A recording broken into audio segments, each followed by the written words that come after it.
오늘 우리에게 주시는 하나님 말씀 골로새서 1장 24절로 29절입니다. 우리 한 절씩 교독하시겠어요? 나는 이제 너희를 위하여 받는 괴로움을 기뻐하고 그리스도의 남은 고난을 그의 몸된 교회를 위하여 내 육체에 채우노라. 내가 교회에 일꾼된 것은 하나님이 너희를 위하여 내게 주신 직분을 따라 하나님의 말씀을 이루려 함이니라. 이 비밀은 만세와 만대로부터 감추어졌던 것인데 이제는 그의 성도들에게 나타났고 하나님이 그로 하여금 이 비밀의 영광이 이나도 성도에게 얼마나 풍성한지를 알게 하려 하시니라. 이 비밀은 너희 안에 계신 그리스도시니 곧 영광의 소망이니라. 우리가 그를 전파하여 각 사람을 권하고 모든 지혜로 각 사람을 가르침은 각 사람을 그리스도 안에서 완전한 자로 세우려 함이니 이를 위하여 나도 세상에서 능력을 역사하시는 이의 역사를 따라 이를 다하여 수고합니다. 아멘. 교회 다니는 사람을 일컫는 네 가지 용어가 있어요. 먼저 교회에 등록하여서 교회를 출석하는 사람을 우리가 교인이라고 부르지요. 교인. 교인이라고 할 때는 넓은 의미로는 종교인이라는 의미가 되고요. 구체적으로는 어느 특정한 교회에 소속되어서 그 교회를 다니는 사람을 교인이라고 해요. 근데 교회에 대한 교인의 의식은 조금씩 다 다른 것 같아요. 어떤 사람은 이 교회는 내가 죽을 때까지 함께할 교회야. 이런 마음으로 교회 생활을 하는 교인이 있고 어떤 사람은 이 교회만 하나님이 계신가 이렇게 말하는 사람도 있어요. 대개 이제 교회를 떠나는 사람이 하는 얘기예요. 이런 얘기를 들으면 목회자나 다른 교인들도 참 마음이 아프죠. 그 말이 틀린 말은 아니에요. 세상에 수많은 교회가 있고 어느 교회든지 하나님이 함께 하시는 교회인 것 맞습니다. 하지만 중요한 것은 그런 말을 하는 사람의 의식이에요. 의식. 왜 이것이 문제가 되는 것입니까? 그 말 속에는 교회는 중요하지 않다. 교회는 상황에 따라 얼마든지 바꿀 수 있다라고 생각하기 때문입니다.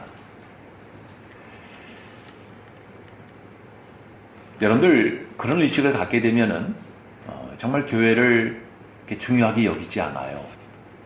이것은 현대판 무교회주의라고도 할 수가 있는데요. 이 무교회주의라는 말은 교회 필요 없다는 것입니다. 마음으로 예수를 믿으면 구원을 받는 거지 교회가 무슨 필요가 있느냐, 이게 무교회주의라는 것인데요. 여러분들 교회를 중요하게 여기지 않고 상황에 따라 얼마든지 교회는 바꿀 수 있다라고 생각을 한다면 그것은 무교회주의가 되고 뿐만 아니라 그 사람의 신앙이 일정한 수준 이상으로 성장하기가 어렵다는 거예요. 왜냐하면 교회 생활을 하다 보면 우리가 어려운 일도 만나고 장애물도 만나거든요. 근데 그런 것을 극복하는 가운데 이 신앙이 성장하는 거예요. 근데 어려운 일을 만나면 그때마다 다른 교회 가면 되지 하고 그때마다 바꾸면 무슨 극복이고 인내고 이게 뭐가 필요하겠어요. 그냥 내가 하고 싶은 대로 하면 되는 거니까 그 신앙이 자랄 수가 없는 것입니다. 그런 점에서 과거 참 교회가 흔하지 않았을 때, 그럴 때는 교회 한번 가려고 그러면은 제를 2개씩 3개씩 넘어서 다닐 때가 있었어요. 아마 연세 드신 분들은 좀 아실 것 같은데, 새벽기도 한번 가려고 그러면은 제를 2개 3개 넘어야 되니까 교회 가는 시간만 한 2시간 2시간이 넘어요. 그러면 오는 시간 2시간 합하면 왕복 시간만 4시간이에요. 그렇게 신앙생활을 했다는 것입니다. 참 그때가 참 그립다는 생각을 할 때도 있습니다. 여러분들 그만큼 교회, 그리고 교회 가서 예배 드리는 것을 자기 생명처럼 여긴 거예요. 그런 사람이 진정한 교인인 것이지요. 두 번째는요, 신자입니다. 신자라는 말은 믿는 사람이라는 뜻이지요. 그러니까 예수님을 영접했다 하는 의미가 됩니다. 그런데 신자 그러면 요즘에는요, 믿는 사람과 안 믿는 사람을 구분하는 용어로 쓰고 있는 것 같아요. 또 신자는 아주 초보적 교인을 신자라고 이야기한다고 생각을 하는 것 같습니다. 근데 아까 우리가 찬송을 불렀습니다마는 신자 되기 원합니다. 진심으로 진심으로. 진짜 신자가 되는 것도 쉬운 일은 아니에요. 왜냐하면 예수님을 영접할 뿐만 아니라 내 삶의 주인으로 모시는 것이기 때문에 쉽지가 않은 거예요. 진정한 하나님은 진정한 이 시대에 신자를 찾고 계신다는 거죠. 세 번째가 성도입니다. 성도라는 말은 한자 말인데 거룩한 백성이라는 뜻이지요. 성경에서도 같은 의미로 여러 곳에서 사용되고 있는 것을 볼 수가 있어요. 거룩한 백성. 근데 요즘은 이 성도라는 말도 주로 직분이 없는 사람, 아무개 성도님, 보통 그럴 때 이 성도라는 말을 써요. 그렇죠? 사람들은 되게 성도 그러면 좀 기분 나빠하는 사람도 있어요. 근데 알고 보면 이 성도라는 말이 얼마나 귀한지 몰라요. 여러분들, 이 성도는 교인과 신자의 단계를 넘어서서 거룩한 삶, 구별된 삶을 살려고 힘쓰는 사람을 성도라고 합니다. 거룩한 백성이니까. 예를 들어서 내가 믿음을 지키기 위해서 술, 담배 끊는다. 또 내가 어떤 일이 있어도 주일 성수 내가 한다. 내 주일은 빠지지 않는다. 또 내가 11조를 비롯해서 정말 이 헌금 생활에 철저하게 하겠다. 이런 것이 바로 구별된 삶, 거룩한 삶의 모습인 것입니다. 이 성도의 모습인 거예요. 그리고 네 번째가 바로 이제 직분자입니다. 직분자.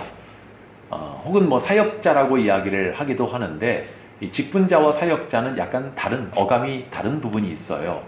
직분자는 장로, 집사, 권사와 같이 어떤 직분을 보유하고 있는 사람, 이런 사람을 직분자라고 해요.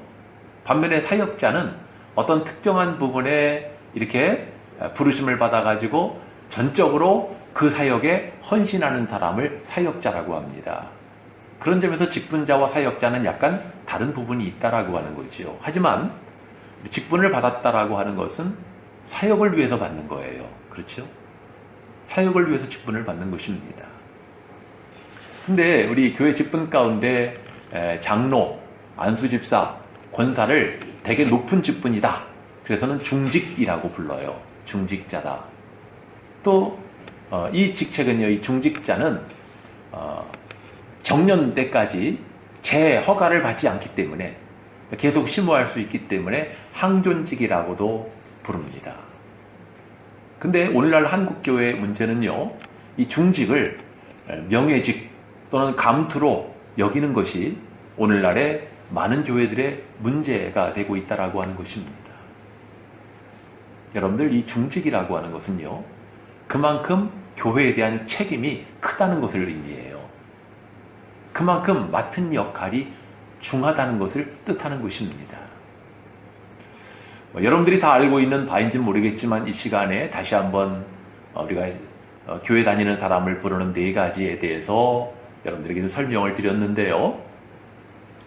여러분들, 이 교인, 신자, 성도, 그리고 직분자, 어쩌면 이렇게 단계처럼 여겨지기도 하는데, 이러한 직분들은 과연 무엇을 위하여 있는 것인가, 무엇을 해야 하는 것인가 하는 것을 살피기를 원하고, 또 우리 성도들이 힘써야 할 일이 무엇인가 하는 것을 이 시간 함께 살피면서 은혜 받고자 합니다.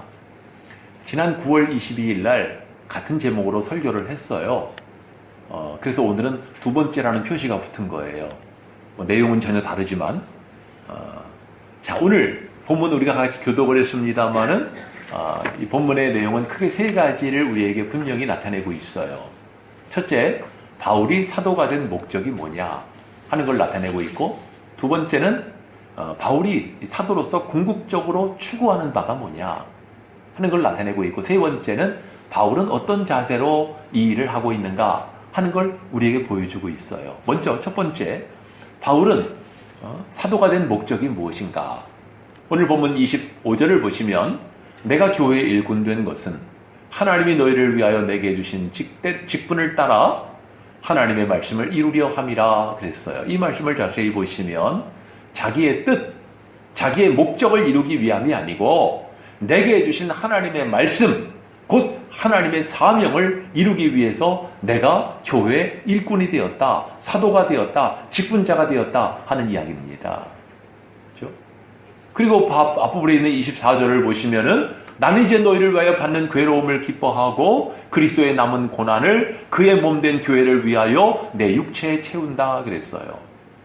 여러분들 이 말씀을 보시면 우리가 주님의 일을 하고자 할 때는 고난이 따른다는 것을 말해주고 있지요. 그렇죠. 우리가 주님의 일을 할 때는 고난이 없을 수가 없어요. 하지만 그 고난을 기뻐한다는 것이고 고난과 괴로움을 기뻐한다는 거예요. 그리고 그리스도의 남은 고난을 그의 교회를 위해서 내 육체에 채운다. 마치 은유적 표현을 쓰고 있는데요. 왜 이런 말을 하고 있는 거죠, 바울이? 바울은 아마도 자기가 받아야 될 분량의 고난이 있다고 생각을 한 것 같습니다. 그 고난의 분량을 점점 채워간다는 거예요. 동시에 세상에서 받는 고난이 클수록 하나님 나라에서 받을 영광도 상급도 크기 때문에 이 고난받는 것을 기뻐한 거예요. 바울만이 아니고 사도행전을 보면 사도들도 마찬가지예요. 채찍질을 당하고 고난당하는 것을 기뻐했어요. 왜? 예수님도 그러셨거든요. 나로 인하여 너희를 욕하고 박해하고 거짓으로 너희를 거스려 모든 악한 말을 할 때에는 기뻐하고 즐거워하라. 하늘에서 너희의 상급이 크미니라. 그래서 바로 이 바울은 이처럼 고난을 기뻐하는 삶을 살았는데요. 자, 그렇다면 바울이 이렇게 기쁨으로 감당했던 하나님의 사명, 그가 받은 하나님의 말씀은 무엇이었을까요? 이것을 나타내고 있는 것이 바로 26절과 27절이에요. 이 말씀을 보면 한마디로 줄이면은요, 영광의 비밀이요, 영광의 소망이신 그리스도를 전파하는 일이었다는 것입니다. 이것이 하나님이 나에게 주신 말씀이고 사명이었다는 거죠. 영광의 비밀, 영광의 소망이신 그리스도. 바울은 그 비밀을 맡은 자로서 이 그리스도를 전파하는 귀한 사명을 받게 되었다라고 하는 것입니다. 자, 그렇다면 두 번째, 바울이 궁극적으로 추구한 목적은 무엇입니까? 이것이 28절에 나오죠. 우리가 그를 전파하여 각 사람을 권하고 모든 지혜로 각 사람을 가르침은 각 사람을 그리스도 안에서 완전한 자로 세우려 함이라 그랬어요. 여러분들 이 말씀도 자세히 보면은요, 정말 각 사람을 권하고 각 사람을 가르치는 목적이 뭐라는 거예요? 왜 이 일을 하고 있는 거예요? 각 사람을 그리스도 안에서 완전한 자로 세우기 위함이라는 것입니다. 오늘날 교회를 섬기는 목사나 목사를 도와서 일하는 우리 직분자들, 그들이 섬기는 목적이 뭐예요? 각 사람을 그리스도 안에서 완전하게 하기 위함이에요. 여러분들 전도하시잖아요. 사람을 전도에다가 교회로 이끄는 목적이 뭐죠? 예수를 믿게 할 뿐만 아니라 그리스도의 사람으로 만들어가기 위한 것 아니겠습니까?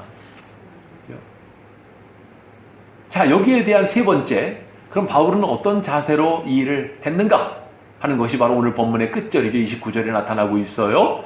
이를 위하여 나도 내 속에서 능력으로 역사하시는 이의 역사를 따라 힘을 다하여 수고하노라.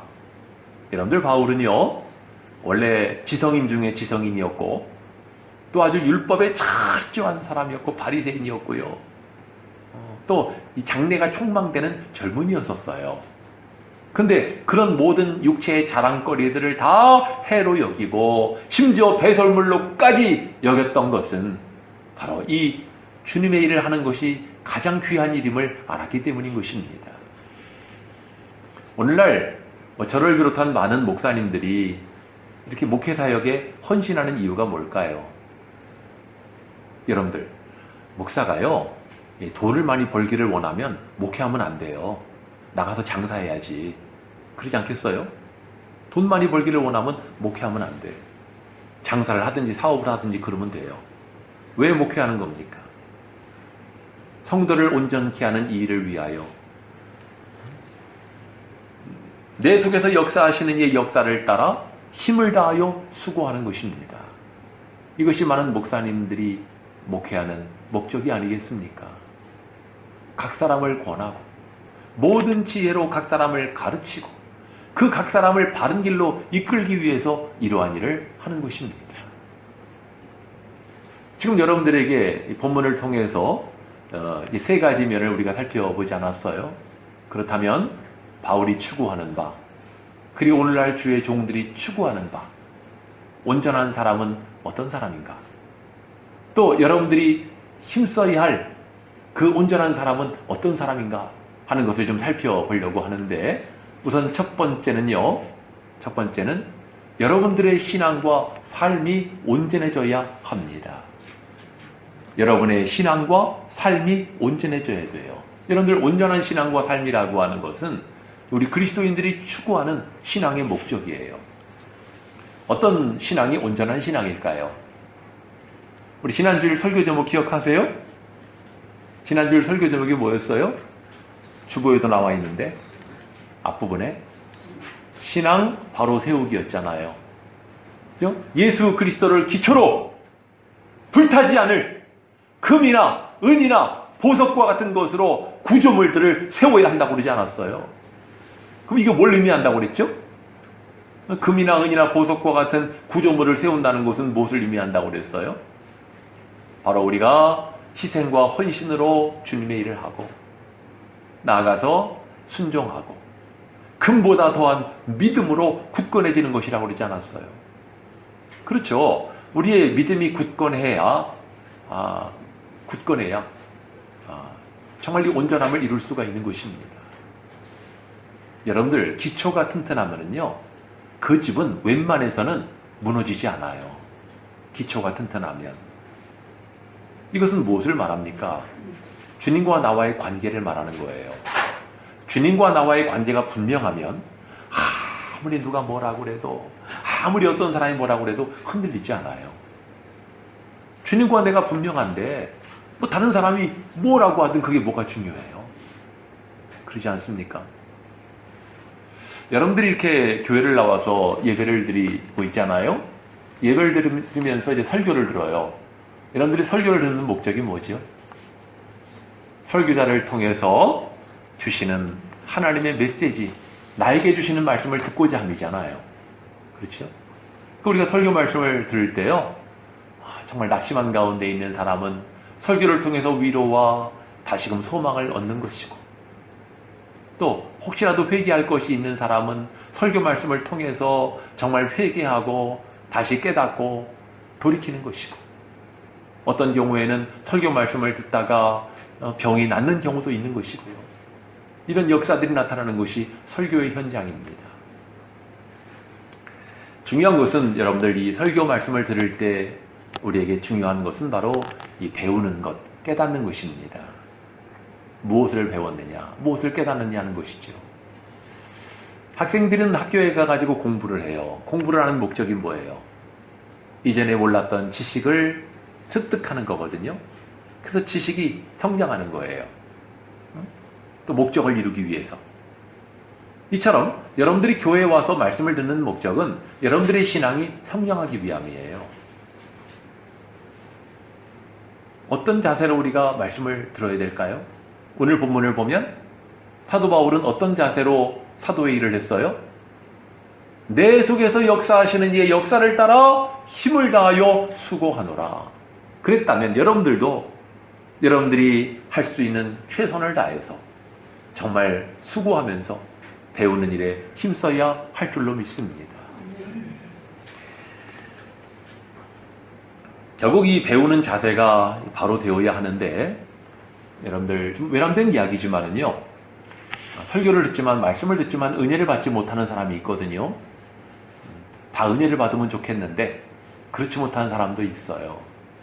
그 이유 가운데 하나는요, 교만 때문이에요. 교만. 우리는 교만 그러면은 나 잘났어 하고 자기를 막 내세우고 그런 것만을 교만이라고 생각하지만 의외로 교만의 범위가 굉장히 넓어요.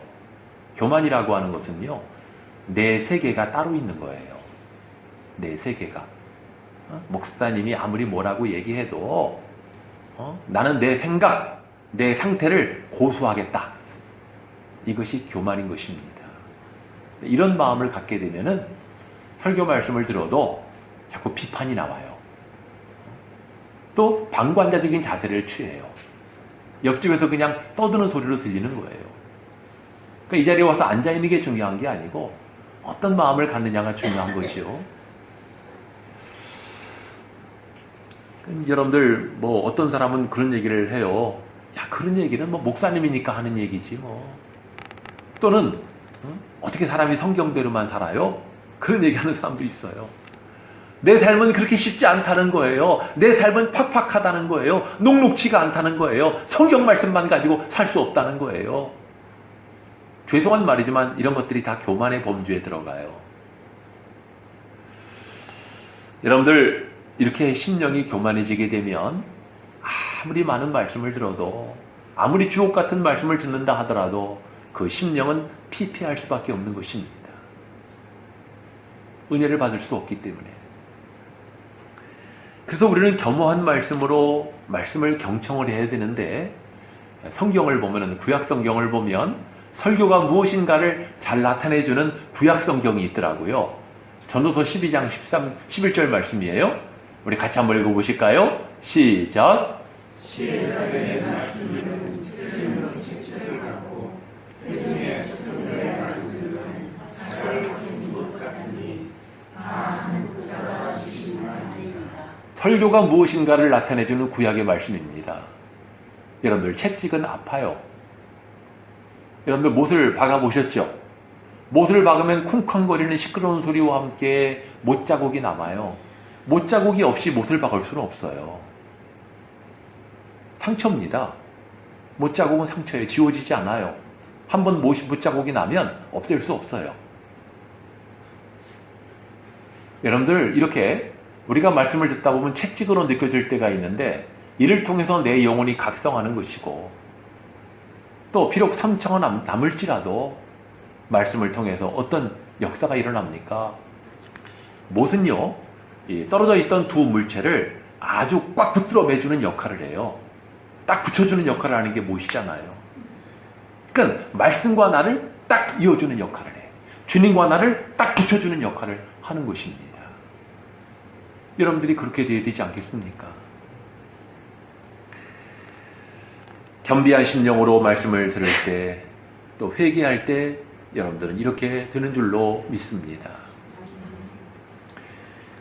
나아가서 우리가 말씀을 배웠고 그 말씀을 깨달았다면 이제 그 다음에는 그 말씀을 내 삶의 현장으로 갖고 가야 돼요. 갖고 가야 돼요. 근데 그거 힘들어요. 말씀을 들을 때는 참 즐겁고 재미있기도 하고 그럴 수 있는데, 그 말씀을 가지고 세상을 살려고 그러면 힘들어요. 힘들어요. 여러분들, 우리가 세상을 살아가면서 10년을 20년을 예수 믿었는데 변화되지 않는, 왜 나는 변하지 않을까라는 얘기를 하는 분이 계시더라고요. 그 이유는 말씀을 듣기만 하고 내 삶의 현장으로 그 말씀을 갖고 가지 않았기 때문이에요. 예를 하나 들어볼게요.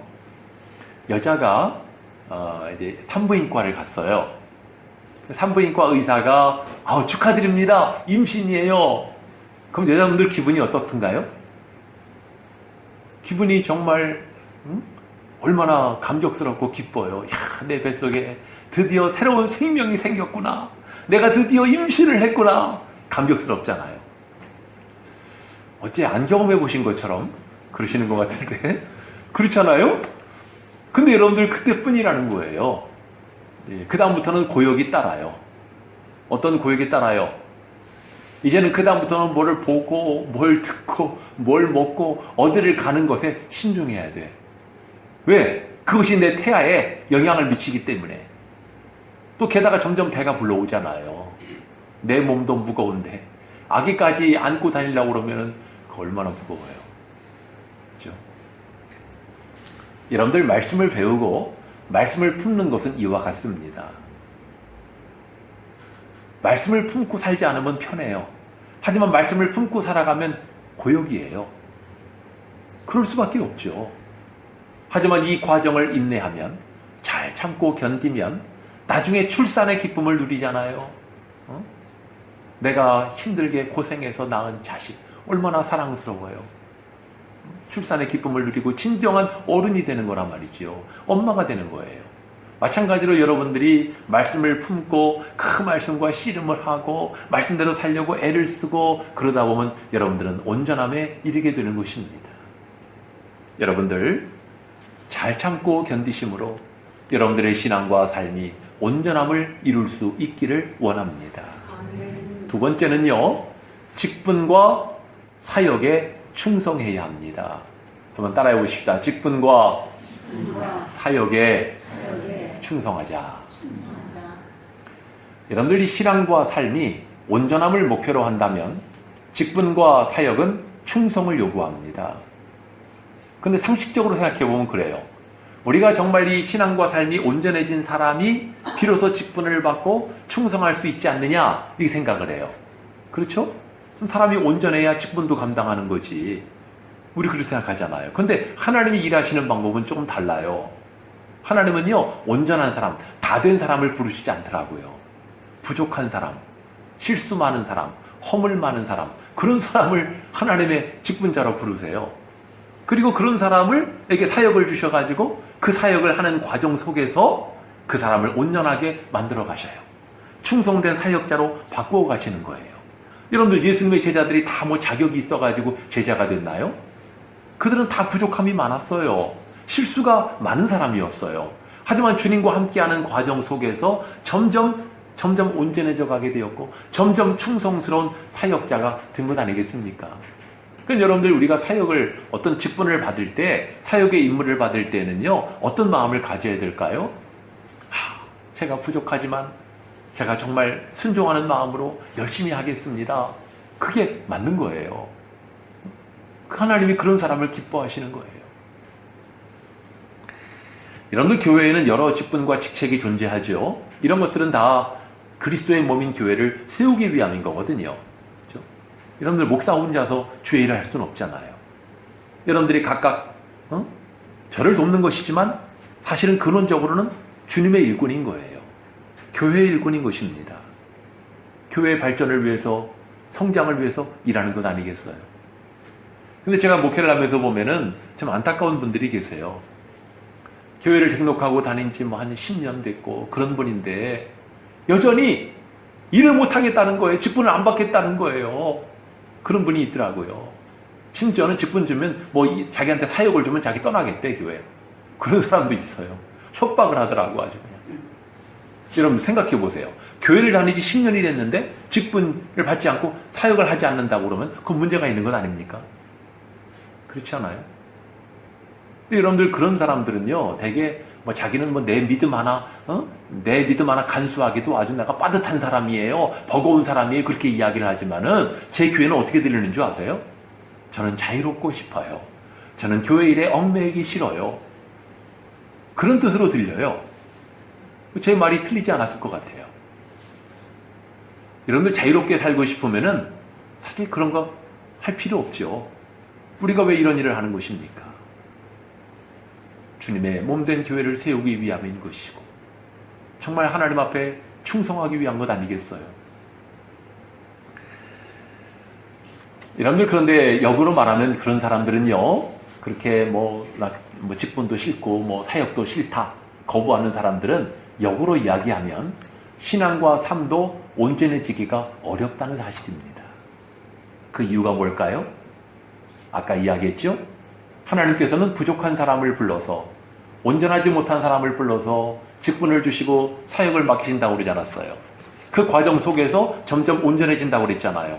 그러니까 직분이나 사역이 없게 되면은요 온전해질 수 있는 기회가 없어요. 주님의 일을 하면서 내 부족을 느끼게 되는 것이고 내가 주님의 일을 하다 보니까 야 내가 이 면이 좀 부족하구나 그런 의미에서 깨닫고 내가 성숙하려고 노력하는 거 아니에요? 주님의 일을 안 하면은 그런 기회도 없다니까요. 여러분들 생각해 보면은 그렇습니다. 우리가 나중에 하나님 나라에 가잖아요. 예수를 믿으면 구원은 받지요. 근데 하나님은 반드시 물어보실 거란 말이에요. 야, 너 세상에서 뭐 하다 왔냐? 하고 물어보실 거예요. 그때 하나님, 저는요 세상에서 그냥 냄비도 하나 지키기도 아주 빠듯했어요. 그렇게 이야기하시겠어요? 하나님 뭐라고 그러시겠어요? 잘났다, 잘했다 그러시겠어요? 여러분들, 얼마나 부끄러운 일이에요. 여러분들은 천국을 안 가보셔서 모르시는 것 같은데, 천국에 가면은요, 구원받은 것도 참, 천만다행인 사람도 있을 거예요. 간신히 구원을 받은 사람. 그런데 아무것도 없는 거야, 천국 갔는데. 세상에서 한 일이 아무것도 없어. 그럼 천국에 상급도 없어요. 여러분들, 빈털터리로 천국에서 다니겠어요? 그럴 수는 없잖아요. 또 결국 이제 좀 더 깊이 생각해 보면은 그렇습니다. 우리가 이 사역을 감당하는 일도요, 직분을 받고 사역을 감당하는 일도 사실은 우리가 내 신앙과 삶이 온전해지려고 애쓰는 사람, 노력하는 사람이 그 일도 할 수가 있어요. 그러면서 결국은 말씀의 은혜를 받아야 돼요. 말씀의 은혜를 받아야 봉사도 사역도 가능한 거예요. 여러분들, 은혜 없이 하는 사역, 직분이 얼마나 힘든 줄 아세요? 그 십자가 고난이에요, 정말. 사람이요, 자기가 하고 싶지 않은 일을 하는 것이 굉장히 고역이거든요. 정말 그 지옥입니다.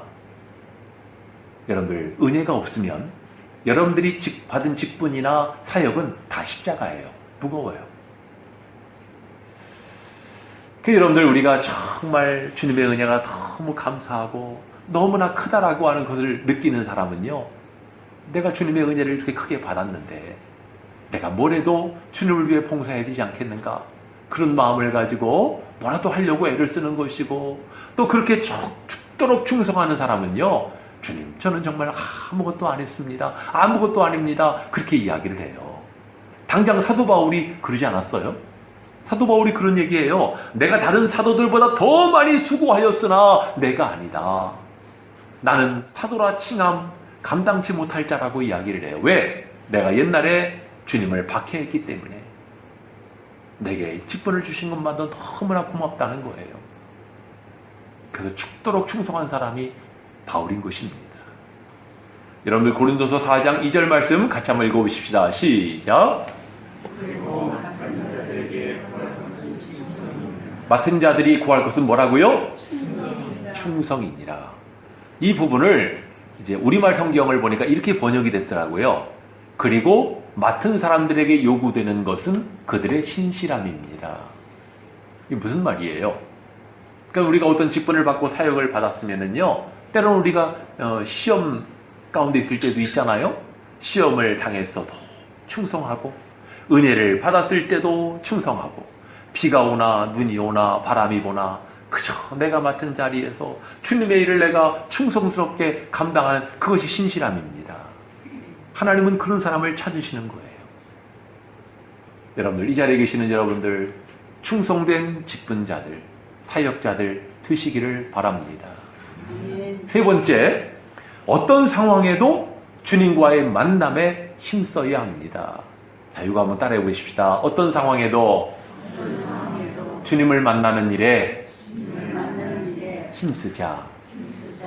여러분들, 주의 일에 힘쓰다가 낙심하는 이유가 뭘까요?